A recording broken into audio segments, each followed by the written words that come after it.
In other videos, I have discussed various quantitative study designs, such as experiments, quasi, meaning kinda experiments, and of course, non experimental studies.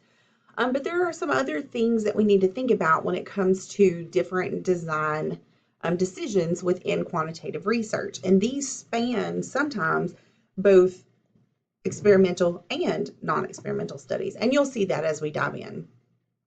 So, first of all, how long are we going to be doing research? That depends on the research question and the types of data that we're going to need to collect and what kind of patterns and associations between the variables we're trying to make. For example, if I'm only interested in looking at the relationship between two variables at one time point, then that's a cross-sectional study. So that's what that means. A cross-sectional study is kind of a snapshot in time. We collect data from people at one time, and then we use that data at that one time to make a decision about what the data is telling us at that one time. So we're not going to see patterns and trends and changes over time. Instead, we're just concerned with what's happening right now at this one point in time in which we collect data. Alternatively, we can use longitudinal study designs, and those can be quite diverse, but typically the kind of textbook definition of a longitudinal study is one in which we collect data more than once over a longer period of time. Now, that time period can be quite flexible. For example, it might just be a couple of months, or you might have a study that goes on for 20 plus years. But your participants are going to hang out with you for a while because they're going to continue to give you data multiple times. So again, one type of longitudinal study might just be that I'm interested in looking at weight changes, body mass index, with a group that I'm doing a nutritional counseling intervention on. And I'm going to take their weight and their body mass index and some other data at the beginning, pre-test, before I implement my nutritional counseling. And then say this nutritional counseling intervention is going to last for 12 weeks, 3 months. I might continue to take their weight measurements once a month at every, say, fourth meeting, so that I can kind of see trends as we go. And then at the end of the 12th week, I'm going to collect my post-test, my after intervention information. And if I was interested in seeing if they stuck with it, I might bring them back in in a couple of months and check their weight again to see if they were able to maintain any weight loss that they accomplished during the study. That would, of course, be a longitudinal study because these folks are having to come back and give me more data over time. And of course, my question there for that study is going to be quite different than my question for just a one-time snapshot study.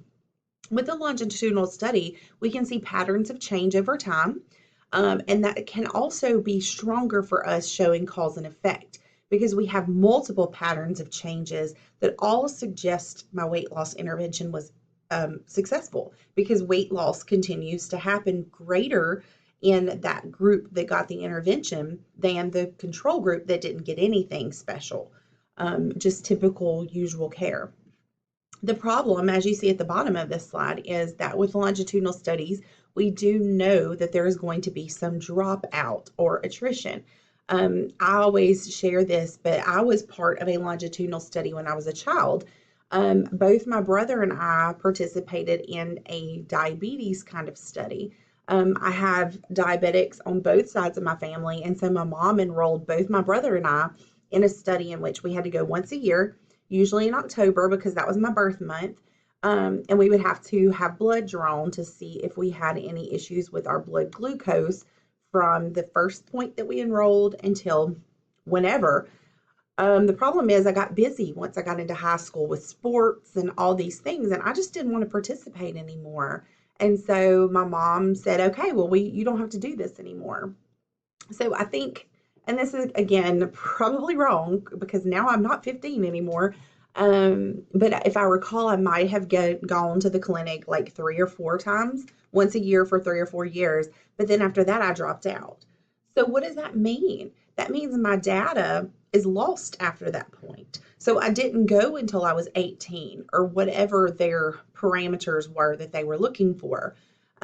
So we know that dropout happens. Sometimes you can offer stipends or like rewards per se to help keep people coming. Like maybe you pay for their gas, give them a gas card to the clinic where the weight or the blood draw or whatever is going to happen. Maybe they get a monetary stipend for each time they come back. You just have to be careful. You can't give so great of a reward that it becomes coercive to where the person who really wants to drop out feels like they can't because I need that money kind of situation. So, because we know that, then anytime you read a study article for a longitudinal study, they should tell you about their attrition rates. They should tell you what the sample was at the beginning of the study, what the sample was at the completion of the study, and they should also do some statistical testing to see if there were any statistically significant differences between the starting group and the ending group. For example, if we started out with, say, 1,200 participants in a study, that's a decently big study, and we're going to try to follow these 1,200 people for 5 years and collect some important data twice a year, say. So 10 times of data collection. And so we start off with 1,200 at baseline at the beginning of the study. And then let's say, let's say we did really well. And at 1 year, we're still at 1,200. That in and of itself is rare. But then let's say year 2 rolls around and we've lost 200 people. So now we only have 1,000 people left. So we've lost a sixth of the study at this point, which is pretty significant. If by the end of the study we're left with 800, now we've lost a third of our original participants.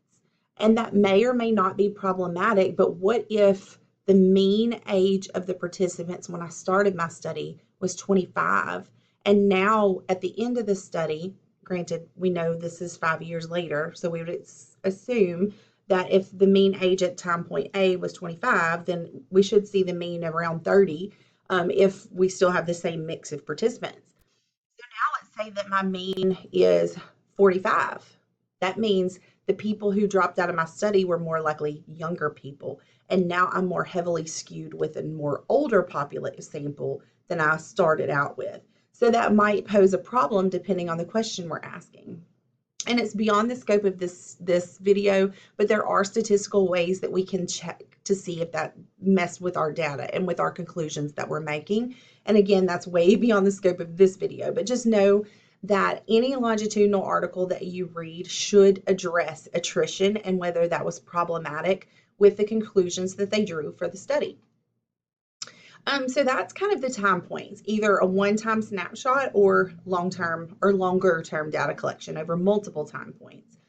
We also want to think about consistency or constancy.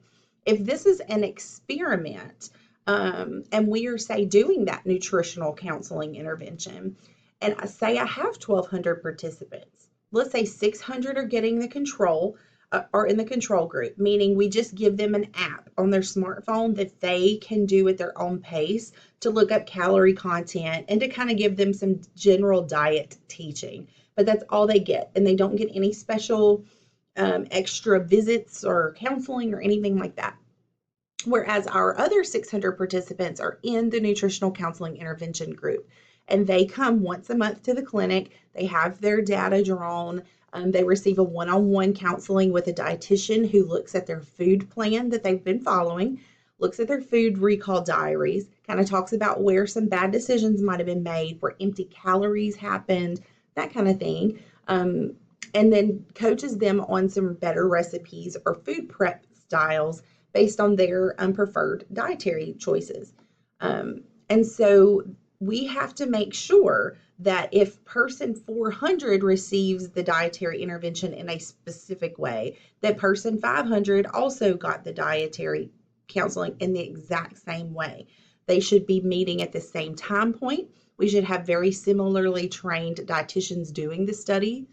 We should have an agenda of what happens during that 30 minutes that they're with us. We should have very specific guidelines for how they do their food recall diaries. Everything should happen exactly the same. That's called intervention fidelity or having a protocol. In fact, pretty much every randomized control trial needs to have a formal protocol published that has been peer reviewed to ensure that it is accurate and it is going to be a good way to collect data to answer your research question. So we have to have a prescribed plan in place and we have to follow it specifically. Because if we deviate with some people and not with other people, then we're not getting a consistent intervention. So our results could be skewed and that leads itself to bias within our study. How can we control participant factors? So this is to ensure that our sample is as representative as possible.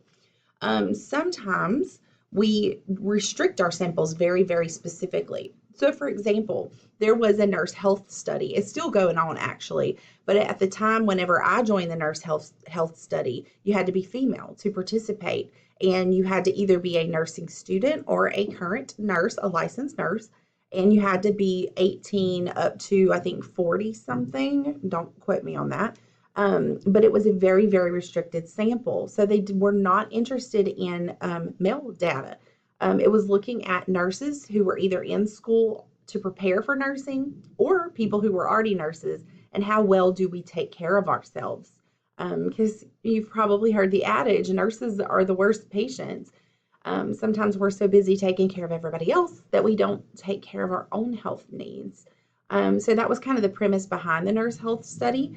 But because it was so heavily restricted, they were looking at specific things that were pertinent to a female nurse and not necessarily a male nurse. So that does limit the generalizability of our study. We can't take the results of that study and think that they would also apply to male nurses because they weren't tested. So we don't have data for them and we can't make conclusions based on that. Sometimes matching is used, but that is very, very time consuming and resource intensive. And I'm going to show you what that looks like in just a second. I have a separate slide on that.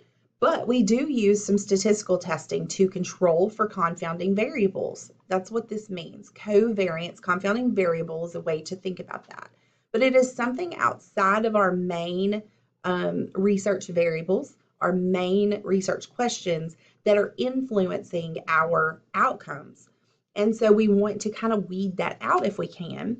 And so without getting too advanced, because this is not meant to be a super intensive statistical talk, and COVA, or analysis of covariance, we can actually set it to where everyone in our sample is age 42. So that we can kind of weed out the effects that age may have in our relationship between independent and dependent variables. It's much more complex than that, but for the sake of this video, that's all we really are going to talk about. So I mentioned matching, participant matching, and this was an interesting study that I read in the area of genomics, looking at DNA methylation related to gout. And I'm not going over all of that. I just kind of took a snapshot of this to show you that they had 17 participants in their study who had gout. They recruited them first and they got their age, their sex, and their body mass index. And once they had that, then they found patients who matched those three parameters exactly. So for example, let's say we had a male 42-year-old with a body mass index of 25. Then we need to go find another male person without gout who is somewhere within 9 years difference of 25 years old and within so many specific range of body mass index. And once they did that, they had their normal healthy controls and their gout group, and they were able to match them based on things that they thought might impact their results: age, gender, sex, and their body mass index. So that takes a lot of time, and that's why it's not done a lot.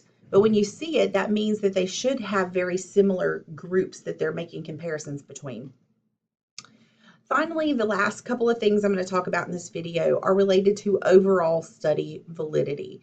I'm not really going to cover construct validity in this video because it's a little bit more, it's a lot more nuanced and abstract. So we're going to really just focus on statistical conclusion validity, internal validity, and external validity. So let's jump into statistical conclusion validity. Remember, this is overall study validity. And when we look at statistical conclusion validity, basically how valid are the conclusions that our statistics are making related to our research hypotheses. So for example, if my study hypothesis is that my nutritional counseling intervention is going to improve weight loss for the intervention group over the control group, I expect that my people who get that counseling intervention are going to do better on my outcome, my dependent variable, which is percentage of weight loss. So I have to make sure that I have enough people in my study to power my statistical test for them to be believable and accurate and not have any hypothesis testing errors going on. I have another video on stats and hypothesis testing errors. If you've taken a statistics course, you probably remember type 1 and type 2 hypothesis testing errors. That's not the purpose of this video, so I'm not going to really go over that intensively, but basically if we don't have enough people in our study, then our study does not have the power it needs to produce accurate conclusions with our statistical test. That, in essence, if you remember, it's a type 2 error. It's a false negative. Our results show that our hypothesis was not supported by the data, whereas if we would have had enough people, it would have been supported. So the basic thing that you kind of need to know, just put in memory, is that statistical conclusion validity can be strengthened by having a big enough sample size. We need a big sample to power our study. And there are calculations that we can use. And now, thankfully, there's computer programs that do much of that for us, like G-Power, and there are others. But basically, if we know how many variables we're going to be testing and we know prior research that shows relationships among these variables, we can calculate how many people at baseline, at minimum, I need to have to accurately power my statistics. So that's a lot to say. You just need to make sure you have enough people. And there are ways that we can do that in studies to ensure that they're well powered and that we can believe the conclusions that our statistics tell us. Internal validity is about, did the independent variable actually lead to the changes in our dependent variable, or was there something else that we didn't think about? A extraneous variable or a confounding variable, if it was kind of the same thing. Because when we're testing our research, when we're testing our variables to see if they're related, or especially cause and effect, we want to know for sure that independent changes cause the changes in dependent changes in the dependent variable. So there are multiple different ways that internal validity can be problematic. Specifically, the first one is very, very common. A selection threat means, it's another way of saying a selection bias. It means that I hand chose people to be in my study. I did not use random sampling. And because I didn't use random sampling, the odds of there being similar control and intervention groups are very, very slim. And we want to leave that up to chance. So if we don't use an experimental design, preferably with randomized sampling, and then random allocations between the control and the intervention group, then we have potentially introduced a bias into our study that can negatively impact the decisions that we make from our data. Also, another thing that we've already mentioned is attrition. That's also known as mortality threat. But that just means that we have people drop out of a study, especially longitudinal studies, of course. And if the attrition levels are high, especially if they're over 15%, then we start to get worried that we have a bias now, because we started out with data from group A and now group B is very, very different than group A. And so what kind of conclusions can we make from this? And will they be accurate? You can read over the other examples, but basically we want to try to control our study as best we can to avoid having these extraneous variables or confounding variables wreaking havoc with the relationship between our independent and dependent variables. This is just an example. Question. So in a randomized controlled trial, that's what RCT stands for. That's an experiment. In a randomized controlled trial using a pre-test, post-test design, in which the post-test data are collected 6 months after the intervention, the internal validity of this study would most likely be compromised by which of these threats? Hopefully you said mortality, which is the same thing as attrition. Remember, this would have been a longitudinal study because we are asking people to come back 6 months later to give us data, and the odds that all of them are going to do so are probably pretty slim. The last one I'm going to talk about is external validity. External validity has to do with to whom outside of our study can we take these findings and try to apply them to. That's a mouthful. Basically, let's go use my nutritional counseling as an example. So I had 1,200 people in that study. I have 600 in the control group who don't get the actual intervention. They get something else. And then I have the 600 people who did receive the intervention. And at the end of the study, hopefully I end up with most of them still in the study, but I'm not doing this research strictly to learn about those 1,200 people. They are the ones giving me data, but remember that is my sample, but I'm using my sample and the data that they give me to make conclusions about what happens in the bigger population, right? So I'm not just interested in the 1,200 people.